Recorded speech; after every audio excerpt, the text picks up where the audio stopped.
Well, g'day, I'm JB and welcome to 4x4 Adventure Club. After a successful first season, we're doing it again for season 2, and this week we're out at the Neerim East State Forest, so hopefully you stick around and check out what we get up to.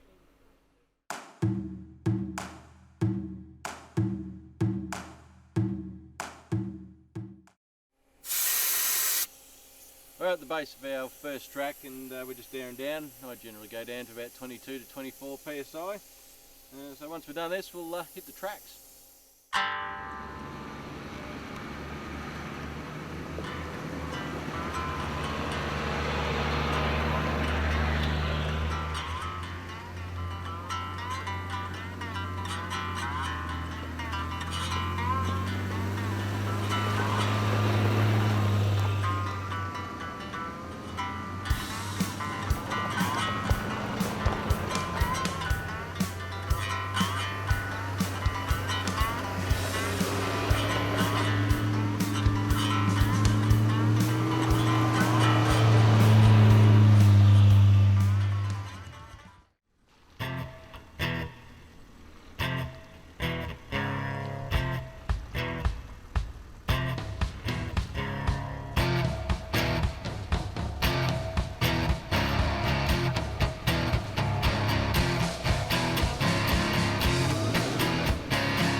Well, just a little bit stuck. We'll grab the winch out and get myself out of trouble.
Well, what an awesome little track so far. Yeah, had a few little challenges with some bog holes and some step ups out in the mud. So yeah, so far so good. looking forward to seeing what the rest of the track brings us.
Well, I've made it to the bottom of the valley on track 1, so yeah, we're going to take a short break.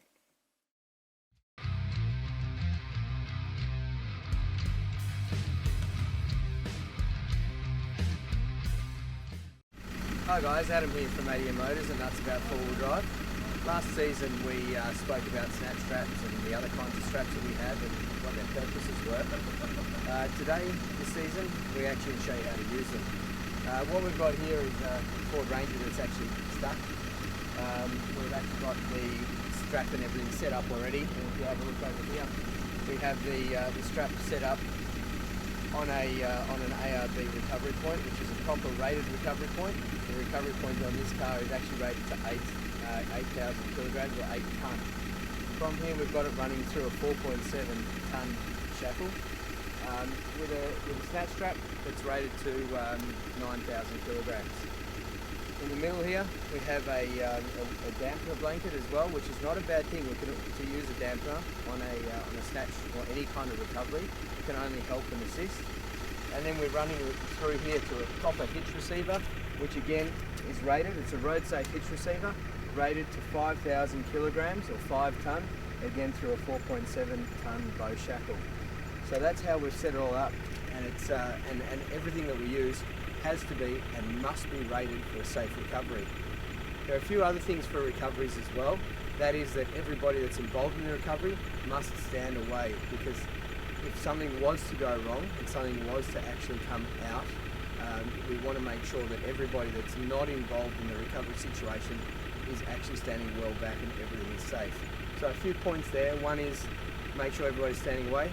Everything that you use must be rated and must be ready to go.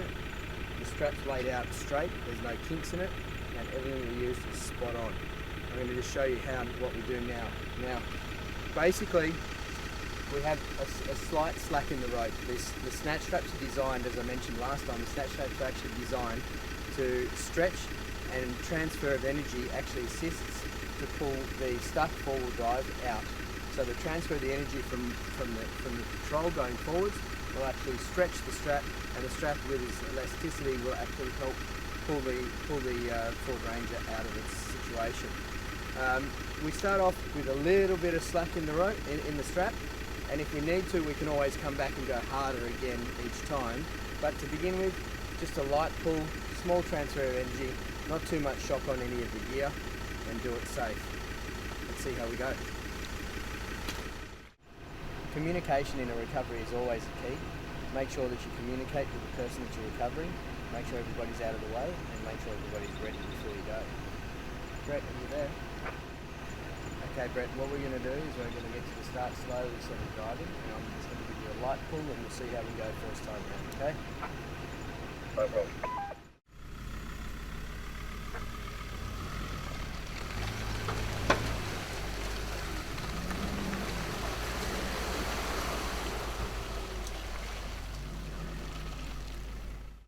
Hey guys, so you can see now we've got the car, the Ford Ranger, out of the bog hole. Snatch Strap came into play where it actually stretched. We saw it take up the stretch and actually assisted in transferring the energy from this vehicle to that vehicle and actually pulled the Ford Ranger out safely. So all in all, a really good safe recovery, rated recovery points. Remember that you also have to have everybody out of the way and stay safe. Stay on all fours and go nuts.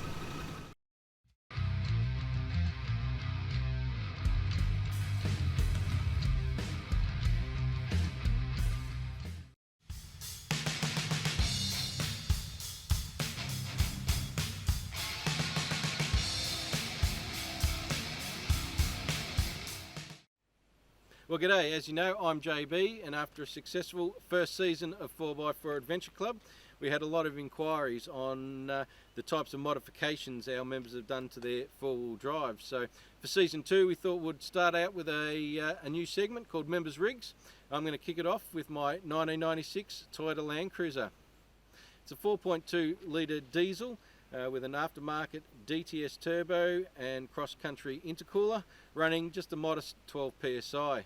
When I first purchased the vehicle in 2013, it was relatively stock standard. It had the standard ARB bull bar. It did have a rear locker, dual batteries, and the turbo and intercooler was already fitted. But outside of that, it was pretty much a clean canvas for me to start the build of the four-wheel drive that I wanted. First up, what I did was got some custom bar work done from Bitters four-wheel drive.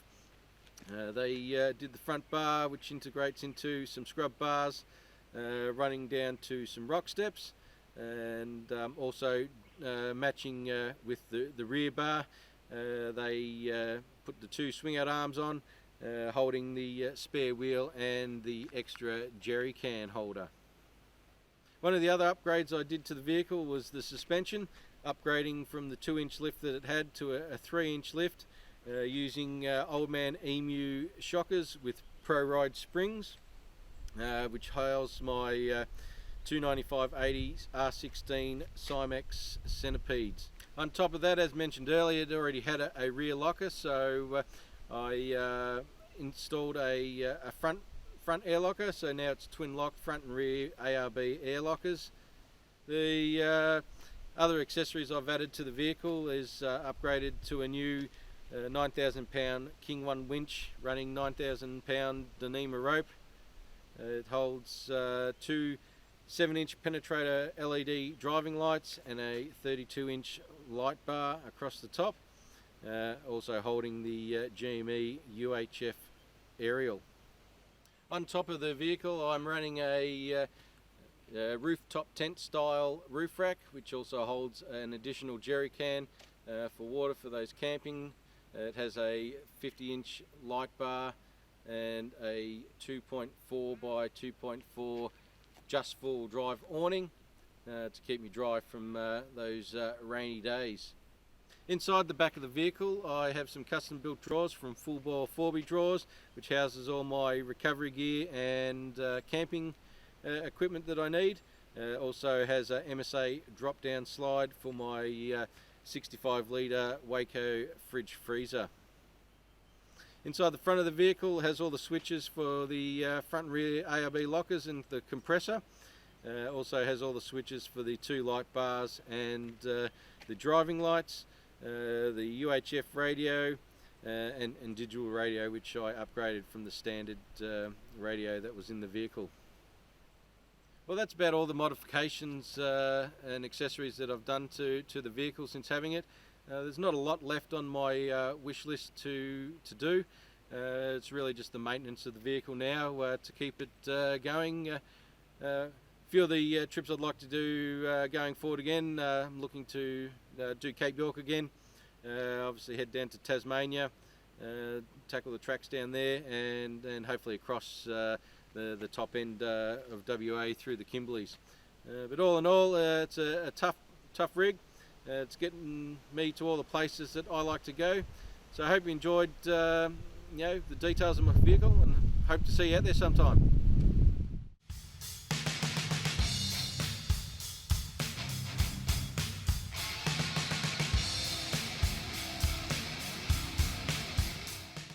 Yeah, well, welcome back from the break. Now we're going to tackle the second half of this track. We've got a nice little creek crossing down the bottom before a very rutted out steep climb to get to the other side. So yeah, check it out.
Well, we've finally made the end of Unknown track, and what a track it was. Yeah, lots of bog holes, some good deep ruts, nice steep hill climb towards the end, and that's unfortunately all we've got time for today.